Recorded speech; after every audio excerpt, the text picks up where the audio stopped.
बेटे शेर ने लिया अपने पिता के खून का बदला। एक जंगल में एक शेरनी और उसका बेटा शिम्बा होता है। वह जंगल में घूम रहे होते हैं। तभी उन्हें किसी के आने की आहट सुनाई देती है। तभी उसकी माँ बोलती, अरे बेटा जल्दी से चलो, जल्दी भागो यहाँ से, गुफा में घुस जाओ अपनी। और वो चुपके से गुफा में घुस जाते हैं। उसकी माँ को पता चल जाता है कि एक बहुत बड़ी सेना टाइगरों की और शेरों की उधर से गुजर रही होती है। तो अपने बच्चे को दुबका के वहाँ पे छिपा देती है। जैसे ही वह सेना उधर से चली जाती है तब उसकी माँ के अंदर सांस में सांस आती है। तब वो बोलती है, अरे बेटा सांस में सांस है, बेटा देखो तुम हमें बच के रहना चाहिए, जंगल में हमें छुप छुपा के रहना चाहिए, हम हमेशा ऐसे ही अपनी ज़िंदगी बिताएंगे। तब वह जो सिम्बा होता है वो बोलता है, माँ हम क्यों ऐसे छिप के अपनी ज़िंदगी जी रहे, हमें भी तो आज़ादी से खुल के जीना चाहिए ना, हम क्यों ऐसे जी रहे हैं माँ, बताओ ना बताओ ना। माँ उसे कोई जवाब नहीं देती और माँ शिकार करने के लिए चली जाती है। तभी वह बच्चा अपनी गुफा के अंदर ऐसे ही घूम रहा होता है बड़ा गुस्सा करके। तभी उसे एक संदूक छुपा हुआ नजर आता है। तब वो उस संदूक को बाहर निकालता है। वो देखता, अरे ये कौन सा संदूक है, मेरी माँ जरूर रात को इस कोने में आती है और यहाँ पे कुछ कुछ करती रहती थी। अच्छा वही संदूक को ही खोलती थी और इसमें कुछ कुछ देखती रहती थी। तभी वह संदूक को खोलती है। तब उसमें उसे कुछ निशानियाँ मिलती है। वह उसे लगता है कि ये तो मेरे पिताजी की निशानियाँ हैं। और वहाँ पे एक मणि भी मिलती है। वह मणि बड़ी जादुई होती है। मैं देखता है, अरे ये मणि कौन सी है, ये तो एकदम जादुई टाइप की मणि लग रही है, क्या है ये, समझ ही नहीं आ रहा मुझे। तब वह उस मणि को बाहर निकाल देता है। तभी थोड़ी देर के बाद उसकी माँ वहाँ पे आ जाती है। तो माँ देखती है कि अरे ये क्या बेटा, तुमने इस मणि को बाहर निकाल लिया उससे। तो बोलता है, माँ ये मणि इतनी चमक क्यों रही है और ये मणि का क्या राज है, मुझे बताओ तो सही, और आप ये क्यों बार बार इसको देखते रहते हो। तब वह बताती है, अरे बेटा मैं तेरे को क्या बताऊँ, बहुत पुरानी बात है, मैं तुझे बताती हूँ। अब अपने बच्चे को पुरानी स्टोरी सुनाती है। वह बताती है, बेटा हम एक जंगल था हमारा जिसका नाम था रामपुर। तो शेर बच्चा बोलता है, अरे माँ रामपुर तो पास में ही है ना हमारा जंगल। तब हम पुरानी स्टोरी में जाते हैं। रामपुर नाम के जंगल के अंदर एक शेर होता है। उस शेर के दो बेटे होते हैं, एक होता है महावीर, दूसरा होता है बलवीर। दोनों बड़े अच्छे दो भाई होते हैं, दोनों में बहुत अच्छी बनती है। जो महावीर होता है और बलवीर, तो जो महावीर होता है वह बड़ा ही अच्छा होता है। उसकी एक बीवी होती है और उसका एक बच्चा भी होता है। और जो बलवीर होता है उसके 5 बेटे होते हैं। वह पेटती 5 बेटे बड़े धूर्त और दुष्ट किस्म के होते हैं। वह आपस में बातचीत कर रहे होते हैं, अरे यार हमारे जो दादाजी हैं ना, कितने टाइम से इस पे बैठे हुए हैं, कुछ ना कुछ करना पड़ेगा, उनको इस गद्दी से निकालना पड़ेगा। तब उनमें से एक बोलता है, हाँ एक काम करते हैं, उनको स्लो पॉइजन दे देते हैं, धीरे धीरे मर जाएंगे, उसके बाद तो हमारे पिता ही बड़े हैं, उन्हीं को राजगद्दी मिलेगी, फिर कुछ टाइम के बाद हमारे पिता को भी साइड लाइन कर देंगे और हम फिर भाई मिलके इस पूरे जंगल पर राज करेंगे, तहलका मचा देंगे, इस जंगल को पूरा बर्बाद कर देंगे। हाँ। इस तरह के षड्यंत्र में वो लोग रचा रहे होते हैं। फिर एक दिन उस राजा के खाने में वो लोग कुछ जहर मिला देते हैं। वह जहर खाने से जो राजा होता है वो वैसे ही बूढ़ा होता है और जहर खाने के बाद उसे बेचैनी महसूस होती है। उसे पता चल जाता है कि अब उसका आखिरी दिन आ चुका है। लेकिन वह जो राजा दादा होता है उसे पता होता है कि उसके जो वो 5 पुत्र हैं वो बड़े धूर्त और दुष्ट हैं। अगर वो लोग इस जंगल पे आधिपत्य मचा लिए तो इस जंगल को तहस नहस और बर्बाद कर देंगे। तो वह दोनों पुत्रों को बुलाता है। दोनों पुत्रों को बोलता है, अरे मेरे पुत्रों, देखो बलवीर और महावीर, तुम दोनों मेरे बहुत अच्छे पुत्र हो और बलवीर तुम सबसे बड़े हो। मैं देखो तुम हमेशा मेरी आज्ञा मानते हो, मेरी बात मानो, हम महावीर को ही राजा बनाते हैं, तुम इसके मंत्री बन के रहिएगा, मेरी ये आखिरी इच्छा है, इसको तुम पूरा करो। मुझे मालूम है तुम बड़े हो, तुम्हारा पहला अधिकार है, लेकिन तुम अपने भाई को बनाओ, मेरी बात समझो, मैं बहुत सोच समझ के कर रहा हूँ ये वाली बात। तब जो बलवीर होता है वह बोलता है, हाँ पापा जी, मैं आपकी बात पूरी तरह से मानूंगा, अब से जंगल का राजा मेरा छोटा भाई ही रहेगा। उसके बाद वह जो राजा होता है वह मर जाता है।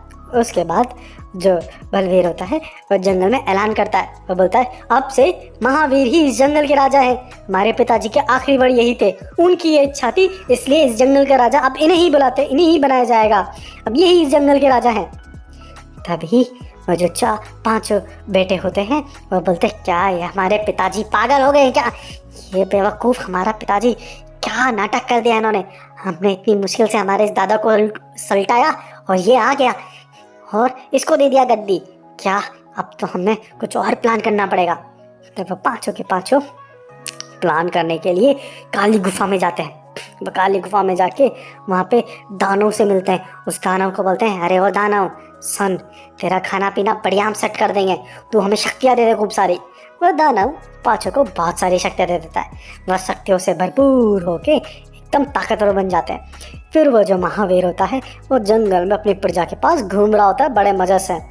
तभी वहाँ पे वो पांचों आके अपनी शक्तियों से उस पर अटैक कर देते हैं। वो उनका बहुत ज़बरदस्ती सामना करता है, लेकिन वो अपनी काली जादू शक्तियों से उसको मारने लग जाते हैं। वो पूरा ऑलमोस्ट मरने के कगार पे होता है। तब वह कैसे भी उनसे छटपटा के वहाँ से निकलता है और अपनी गुफा में अपनी बीवी और बच्चे के पास पहुँचता है। वो अपनी बीवी बच्चों को बोलता है, अरे मेरे बच्चों, वो जो संदूक है ना उसको ले जाओ, उसमें एक मणि है, याद रखना मणि ही है जो हमारे बच्चे को फ्यूचर में ताकतवर बनाएगी। उस मणि से बहुत ताकतवर बन जाएगा। तुम जाओ जाओ, जल्दी से निकल जाओ यहाँ से। तब रानी रोती रोती बिलखती बिलखती वहाँ पे अपने पति को लहू में लथपथ हुआ छोड़ के वहाँ से चली जाती है। तभी वहाँ पे वो पांचों शेर फिर से आ जाते हैं और वह उसको शेर को मार देते हैं और अपने पिता को वह लोग कैद कर लेते हैं। इसके बाद तो जंगल पे उनका कहराम शुरू हो जाता है। वह लोग अपनी जादुई शक्तियों से हर किसी जानवर पर अटैक करते हैं, उसको बेतहाशा मारते रहते हैं।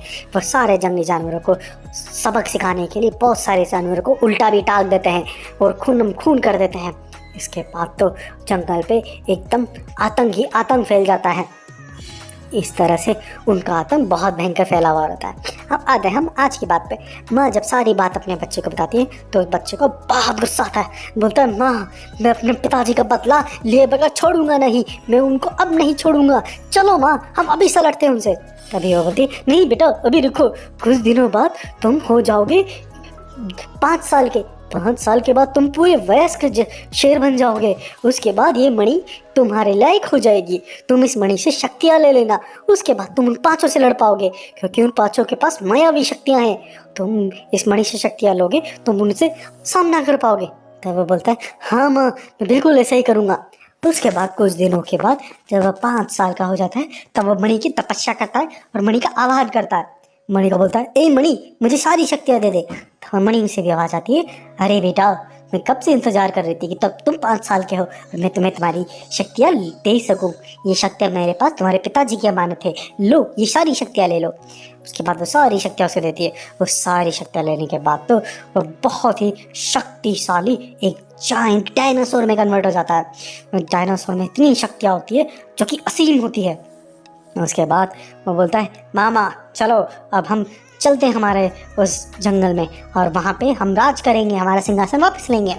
उसके बाद वो वहाँ जाते हैं तो खूब सारे जंगली जानवर उनको मिलते हैं। सारे जंगली जानवर बोलते हैं, अरे रानी साहिबा आ गए, हम कब से रानी साहिबा आपका इंतजार देख रहे थे। अरे ये हमारे कुंवर साहब भी आ गए, देखो ना उन पांचों ने तो जंगल में कोहराम ही मचा रखा था। अब आप आए हो तो बहुत शांति मिली दिल को, लेकिन आप वह बहुत ताकतवर है, आप छुप जाइए, हम आपको छुपा के अपने साथ रखेंगे। हमने एक गुफा ढूंढी है, वहाँ पे उनको कुछ भी पता नहीं है, उस गुफा में आप भी हमारे साथ रहिएगा, हम सब दिल बांट के रहेंगे। तभी वह जो शेर होता है, जो सिम्बा होता है, वो बोलता है, नहीं मेरे दोस्तों और मेरे बुजुर्गों और मेरे दोस्तों, किसी को डरने की कोई ज़रूरत नहीं है। अब मैं आ गया हूँ, मैं अपने पिताजी का बदला उनसे लेके रहूँगा, उनको नहीं छोड़ूंगा। बताओ कहाँ पे है वो। तभी वो लोग बोलते हैं, हाँ हाँ वो उस काली घाटी में उस राक्षस के पास है, उस राक्षस से डेली मिलते हैं और उससे अपनी शक्तियों को और बढ़ाते रहते हैं। तब वो बोलता है, कोई बात नहीं, मैं उस गुफा में जाके उस राक्षस के साथ उन सबको समाप्त कर दूंगा। उसके बाद वह जाता है उस गुफा के अंदर। वो गुफा में जैसे ही जाता है तो सबसे पहले एक शेर मिलता है। वो बोलता है, अरे ये 200 सर कहाँ से आ गया। वो जैसे ही सोचने वाला होता है तभी शंबा उसको एक पंजा देके वहीं ख़त्म कर देता है। उसके बाद वह अंदर जाता है, तब से चारों शेर और वह राक्षस भी दिखाई देता है। वह सब मिल के बोलते हैं, अरे ये कौन है। बोलते हैं, अरे तू कौन है, यहाँ कहाँ से आ गया। तब वो बोलता है, मैं वही हूँ जिसके पिताजी को तुमने मारा था, मैं सिम्बा हूँ, सिम्बा इस जंगल का असली उत्तराधिकारी, अब मैं तुम सबको मार दूंगा।